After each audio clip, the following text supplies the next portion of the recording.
Hey guys and gals, welcome back to another of these Jay's questions and answers face reveal video things. I don't even know what I'm going to call these yet. So let's jump right on in. If you remember from the last face video, I had asked for you to tell me your AFOL stories, and I was really surprised. There was a lot of comments and too. Some of us had some very similar stories as well. So I'm going to read a couple of these. Some of them may be truncated for brevity because, well, I'm not a public speaker and I don't read very well out loud. So, but I enjoyed reading everyone's AFOL story on here. So I'm going to read the first name if it's not a screen name, just for, keep things kind of more formal here, or informal. I don't even know because it's early in the morning again. I got to get up and go to work and stuff. So the first one is from Patricia. Only had a couple of sets as a kid, but I read Lego catalogs and dreamed of Lego City even as a teenager. I bought, when my son was born, I bought him a lot of Duplo for his second birthday, which he loved. And then he got, and I still do, Lego every birthday and Christmas. I was his little helper. I was his helper builder until he was 10 years old, and it was great. I always said I would love to own my own Lego City. My children are adults now, and 4 or 5 years ago, my daughter bought me the pizza van for Christmas, and I was shocked and excited. I literally screamed. I haven't looked back, and just last night I started my very first mock of an apartment building for my kids sig figs to live in. And first off, the pizza van, that's a really good accessory build for a city, and I hope you do start on your Lego City. It's the first time I'm doing this. I've never done one of these reading questions out loud before, so you guys are the first guinea pigs here.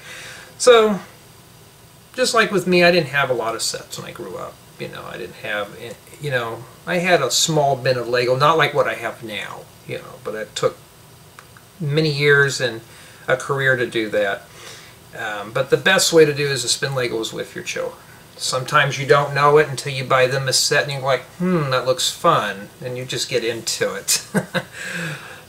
The next story is from the Holy Chalupa. The Holy Chalupa. Pretty interesting name there. So his story is kind of a sad one here. He goes, I lost all my Lego in a massive flood we had in 2017, which I was saying to give to my boys. But I built a Ninja Lego set that my mom had sent for my son's birthday during the COVID, and I got so amazed by all the different parts, especially tiles. I actually love tiles, and so do I. So now I have a space set up in my garage where I am putting together a mock primary dedicated to the Ninjago theme. I find a lot of your videos extremely helpful and inspiration. Keep up the good work, mate. And thank you. I will try to keep up the good work. And that's what I was saying in the last comment, though. Usually if we have children, that usually inspires us. And one of the things I will never, experience is sharing my ideas with my children. I'm not going to get into the details of it. So he's into Ninjago. I've never seen anybody really build a big Ninjago theme before. But, I'm sorry to hear that you lost all your Lego in a flood.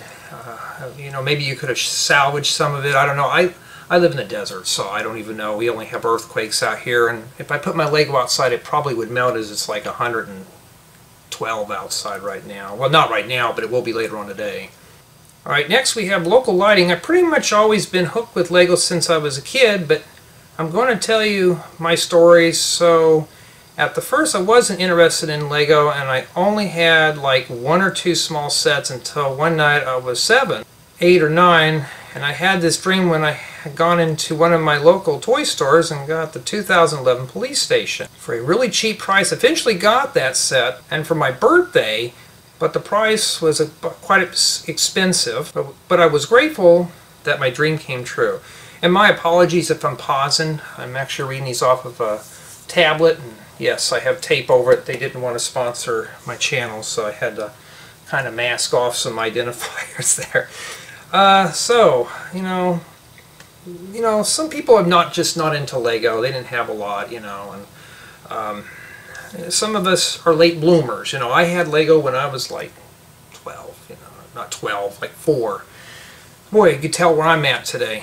So, just let me guys know how I'm doing on these questions and answers. But for the most part, I'm going to get organized next time on reading questions and answers. I took a screenshot so I can read these off my screen, and when I'm going back and forth, it'll actually flip to another screen, another picture, and next time I'll think of some other way to do this. I may type these out in like in a PDF or something, put them on here. And I want to thank everyone for participating and submitting your stories. Those were really enjoyable to read, except for the sad ones, and there were some sad ones on there. And if you'd like to make a video, it would be pretty interesting to see those as well. So if you want to do that, everybody's got a YouTube channel and stuff. So today's thing is, why do I do video tutorials? That's kind of a question that's been asked on and off for quite some time. Now, I even came prepared for this part. I wrote up an outline because I know I would forget some things. One reason is so I don't forget how to put things together. Back in the old days, you had a couple of ways of making up a tutorial. You could sketch it, take pictures, do a video, or you can use another computer program to do so. Computer programs back in the early mid-2000s were kind of really difficult to use. It depends on what CAD software, but there wasn't a whole lot of options. So some of the tutorials that I had filmed before I did YouTube were really crude. I mean, they just didn't make any sense, and basically it was just me piecing things together so I would never forget how to put it together. And basically how I got those started on YouTube was from an ex-friend of mine that I'd known for about 10 years, and she kind of pushed me along to get them on there, as well as you guys and gals. A lot of you wanted to see some of my builds when I started getting videos on YouTube, so that's what led me to that. So that leads to number 2, is to preserve my ideas. Nothing worse when you're building something and you may see a picture of it in a mock or something like that, thinking, that's a really good build. I can't remember how to put it together. I can look at the picture and kind of guesstimate, but that's not enough, So for me, I'm a visual person. I like to have like a physical model here. Let's see if I can find something here like this plain Lego bed. If this was just a picture, you'd only see 3 sides of this. But when I do a video tutorial, I can rotate it around, I can look at it, and the only thing I cannot do is physically touch this. Okay. So that's one reason why I always did those, and making sure nobody's coming up. Yes, work hours. So that's another reason why I do that, is to preserve ideas. So I will never forget until I can know where to put all the bricks at.